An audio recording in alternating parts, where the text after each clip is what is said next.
ایک یہ کہ ہم نے کیا کرنا ہے، دوسرا یہ کہ فضل الرحمان گروپ سے ہمارا رابطہ کس نوعیت کا ہوگا، تیسرا یہ کہ انتشار کے خاتمے کے لیے کیا ہوگا، چوتھا یہ کہ آئندہ کی رکن سازی اور تنظیم سازی کے لیے کیا تجویز ہے۔ سب سے پہلی بات کہ ہمارا کردار کیا ہوگا، اس کے لیے 7 بنیادی اصول اور نقاط ہوں گے۔ سب سے پہلا نقطہ یہ ہے کہ کوئی بھی ساتھی قرآن و سنت کے خلاف کسی قسم کا قدم نہ اٹھائے گا، نہ کوئی قول اور کردار ادا کرے گا، اس لیے کہ اللہ جل جلالہ فرماتے ہیں لا تقدموا بین یدی اللہ و رسولہ، اللہ اور رسول سے آگے نہ بڑھو۔ دوسرا نقطہ یہ ہے کہ اللہ کی ہدایات اور پیغمبر صلی اللہ علیہ وسلم کی سیرت اور سنت کا مذاکرہ دعوت کے ذریعے سے جماعتی ساتھیوں کے ساتھ جاری رکھا جائے گا، اس لیے کہ اللہ جل جلالہ فرماتے ہیں فذکر ان ذکرى تنفع المؤمنین، ہدایات اور سنت کی یہ یاد دہانیاں کچھ ہو رہا ہے وہ دیانت اور صداقت سے خالی ہے، تو پھر ظاہر بات ہے کہ اللہ جل جلالہ فرماتے ہیں لعنت اللہ علی الکاذبین، جھوٹوں پر اللہ کی لعنت ہے، اور نبی صلی اللہ علیہ وسلم فرماتے ہیں والکذب یہلک، جھوٹ انسانوں کو تباہی کے گڑھے میں دھکیل دیتا ہے، اور اللہ جل جلالہ فرماتے ہیں لا تطع المکذبین، جھوٹوں کی پیروی نہ کرو۔ اور خیانت کے بارے میں اللہ کا فرمان ہے ان اللہ لا یحب کل خوان کفور، ہر خائن کو اللہ ناپسند کرتا ہے، تو پھر جھوٹ اور خیانت اللہ کو ناپسند ہیں۔ اور اگر کوئی ساتھی سمجھتا ہے کہ نظم کی تمام کارکردگی جھوٹ اور خیانت پر ہے، تو پھر جھوٹ اور خیانت تو اللہ کو ناپسند ہے، لیکن ساتھی نے اپنا فیصلہ خود کرنا ہوگا کہ وہ خالق کی پیروی کو اپنے لیے خیر سمجھتا ہے یا اپنی خواہش کی پیروی کو اپنے لیے خیر سمجھتا ہے، یہ فیصلہ اس کا خود ہوگا، کوئی ساتھی اس پر دباؤ نہ ڈالے کہ یہ کرو یہ نہ کرو، کیونکہ اللہ جل جلالہ فرماتی لا اکراہ فی الدین، خیر کے انتخاب میں کوئی جبر نہیں ہے، کوئی ہوا پرستی اپنے لیے خیر سمجھتا ہے یا خدا پرستی۔ چوتھی بات یہ ہے کہ ہم تمام ساتھیوں کو ترغیب دلائیں گے کہ وہ جماعت کے ساتھ، جماعتی اداروں کے ساتھ، جماعتی ارکان کے ساتھ رابطے نہ توڑیں اور ان کو پیٹھ نہ پھیریں، ضد نہ کریں، حسد سے کام نہ لیں، سب اللہ کے مخلص بندے بنیں اور اخوت کے رشتے میں جڑے رہیں،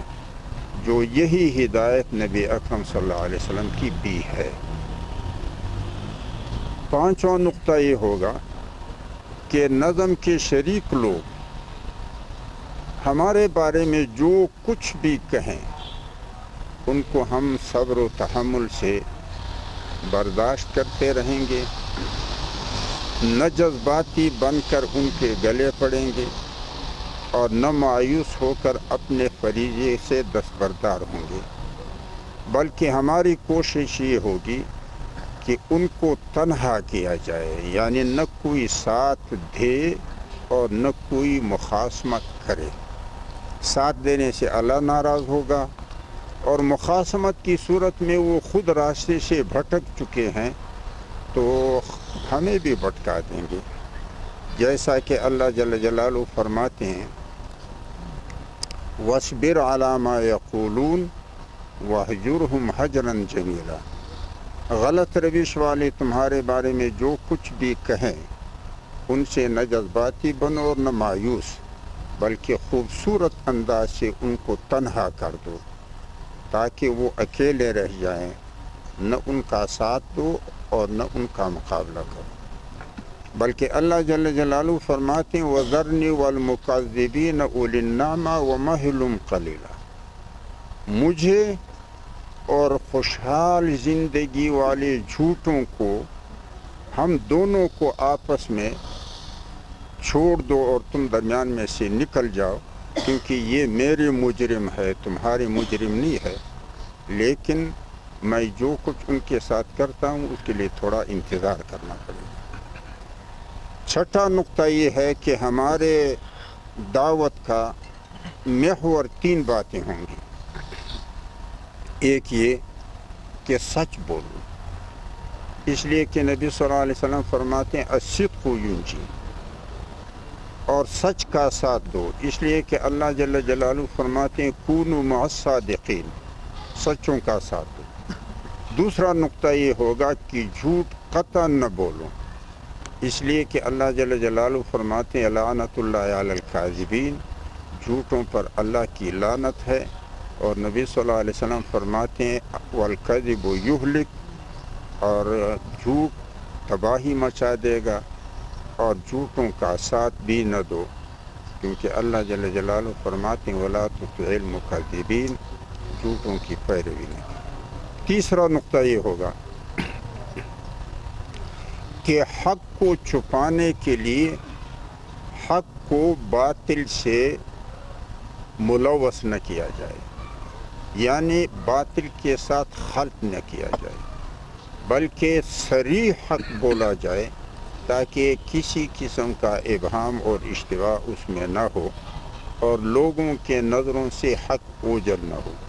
اس لیے کہ اللہ جل جلالہ فرماتے ہیں لا تلبسوا الحق بالباطل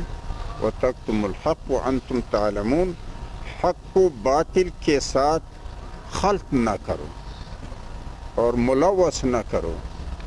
کیونکہ اس طریقے سے حق لوگوں کے نظروں سے اوجھل ہو جائے گا،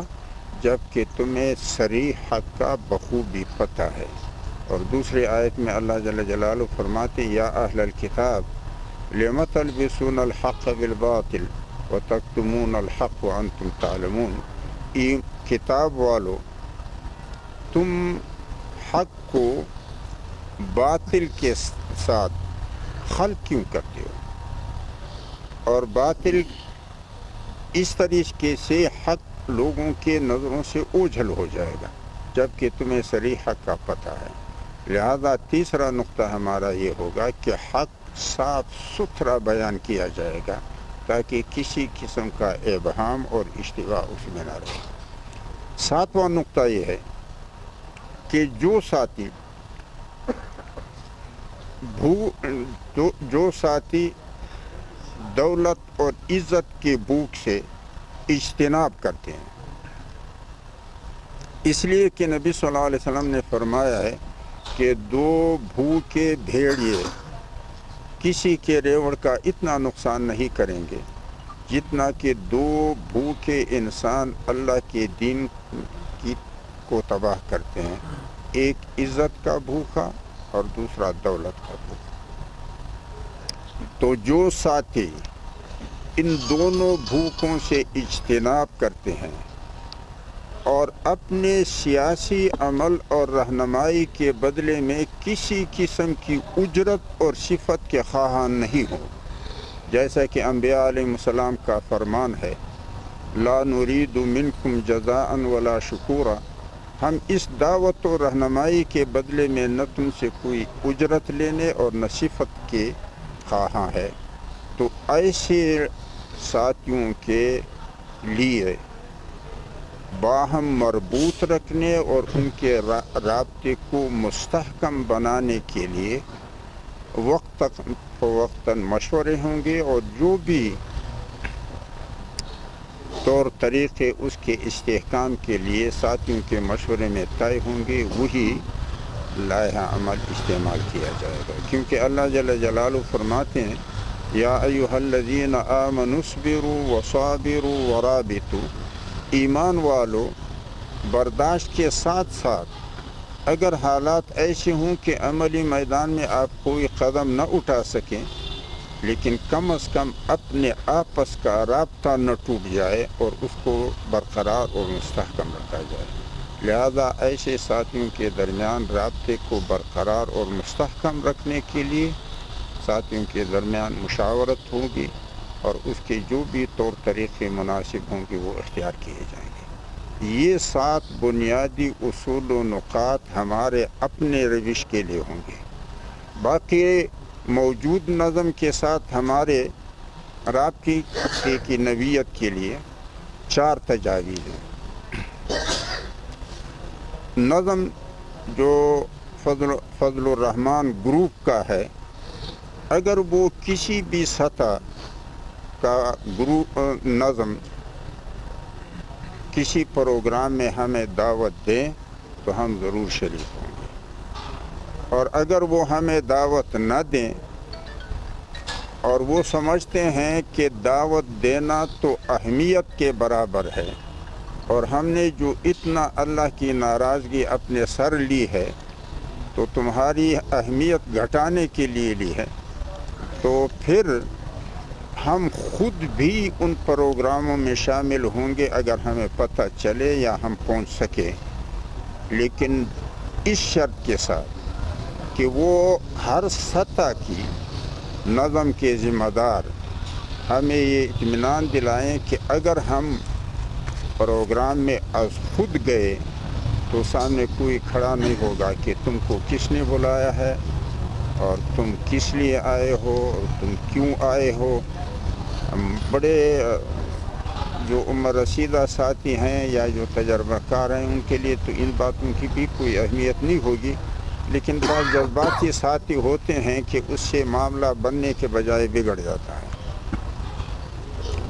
اور دوسری بات یہ ہے کہ جب ہم وہاں پروگرام میں جائیں گے تو ضرور نعرے لگیں گے، تو وہ جو شور شرابہ ہوگا اور نعرے لگیں گے اس کو پھر یہ حیثیت نہ دیں کہ یہ ہمارے پروگرام کو خراب کرنے کے لیے ہے۔ جب ان 2 باتوں کا ہمیں اطمینان دیں گے تو پھر بن بلائے بھی ہم ان کے پروگراموں میں جانے کے لیے تیار ہوں گے۔ تیسری بات یہ کہ اگر وہ نہ ہمیں بلائیں اور نہ ہمیں خود جانے کے لیے ان 2 باتوں کا اطمینان دلائیں تو پھر تیسری صورت یہ ہے کہ جو ساتھی ہمارے لیے پروگرام بناتے ہیں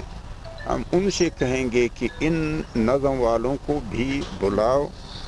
تاکہ وہ آ جائیں، تو پھر ہمارے پروگراموں میں دعوت کی صورت میں وہ شریک ہو جائے گا، اور اگر وہ اس کے لیے بھی آمادہ نہ ہو تو پھر کم از کم اپنے پروگرام جب چلائیں تو مثبت انداز میں چلائیں، منفی انداز میں نہ چلائیں کہ فلاں کے پاس نہ جاؤ، فلاں کو نہ سنو، فلاں کو ساتھ نہ بیٹھو۔ یہ جو منفی رویہ ہے اس کو مثبت رویے سے تبدیل کر دیں۔ تو یہ 4 تجویزیں ہیں موجودہ فضل الرحمن گروپ کے نظم کے ساتھ ہمارے رابطے کے لیے۔ وہ دعوت دے، 2 باتوں کی اطمینان کے بعد ہم خود جائیں، ہمارے پروگراموں میں ان کو دعوت دیں وہ آئیں، یا پھر اپنے پروگرام کو مثبت چلائیں۔ تیسرا نقطہ کہ اس پورے انتشار کو جب ہم ایک وحدت سے بدلیں تو اس کے لیے بھی ہمارے 4 تجاویز ہیں۔ سب سے پہلی تجویز یہ ہے کہ مرکزی مجلس عمومی سے ایک قرارداد پاس کیا جائے کہ جمعیت علماء اسلام پاکستان فضل الرحمن اور جمعیت علماء اسلام فضل الرحمن ان دونوں قسم کے نوٹیفیکیشن کو منسوخ کیا جائے اور ایک نیا نوٹیفیکیشن جمعیت علماء اسلام پاکستان کے نام کا جاری کیا جائے، جو ہمارے دستور کے دفعہ نمبر 1 کے مطابق ہو، اور پھر اس قرارداد کو درخواست کے ساتھ لگا کر الیکشن کمیشن کو دے، اور جب الیکشن کمیشن اس پہلے دونوں نوٹیفیکیشن کو منسوخ کرے گا اور اس نئے نوٹیفیکیشن کا اجرا کرے گا، تو ان دونوں کی کاپیاں مرکزی مجلس عمومی کے ارکان میں بھی اور صوبائی مجالس عمومی کے ارکان میں بھی تقسیم کر دیں۔ دوسری تجویز ہماری یہ ہے کہ مرکزی مجلس عمومی سے قرارداد پاس کیا جائے کہ جو ہمارے اکابر کا دستور تھا، جو بقول ہمارے مرکزی امیر کے 2015 کے سکر کے اجلاس میں کہ وہ تقوی کی بنیاد پہ وضع کیا گیا تھا، تو عمومی سے قرارداد پاس کیا جائے کہ ہمارا جو اکابر والا دستور ہے وہ بحال ہے، اور بعد کی جتنی بھی ترامیم ہے وہ کالعدم ہے، تاکہ ہمارا جو تقوی کی بنیاد پہ بنایا ہوا دستور تھا وہی ہمارے جماعت کے لیے دستور العمل بن جائے۔ تیسری تجویز یہ کہ مرکزی مجلس عمومی سے قرارداد پاس کیا جائے کہ 2015 کے سکر کے اجلاس میں صوبائی جماعتوں کے پاس جو اختیارات پہلے سے تھے اور چلے آ رہے تھے اکابر کے زمانے سے، اور سکر کے اجلاس میں ان کو واپس کر کے مرکز کے پاس منتقل کیا، تو یہ تیسری قرارداد مرکزی مجلس عمومی سے ایسا پاس کیا جائے کہ وہ تمام اختیارات جو لیے گئے تھے صوبوں کو واپس کر دیے جائیں۔ چوتھی تجویز یہ ہے کہ جو لوگ سمجھتے ہیں کہ رکن سازی اور تنظیم سازی میں دیانت اور صداقت سے کام نہیں لیا گیا ہے، وہ جماعت کے فریق نہیں ہے، بلکہ وہ ان افراد کے فریق ہیں جو رکن سازی اور تنظیم سازی کے لیے مسئول اور ذمہ دار ہیں، اور جماعت نام ہے ادارے کا، لہذا مرکزی مجلس عمومی کا بھی اور چاروں صوبوں کے مجالس عمومی کے اجلاس بھی ایک ہی ایجنڈے پہ بلائے جائیں، اور وہ ایجنڈا یہ ہو کہ کیا رکن سازی اور تنظیم سازی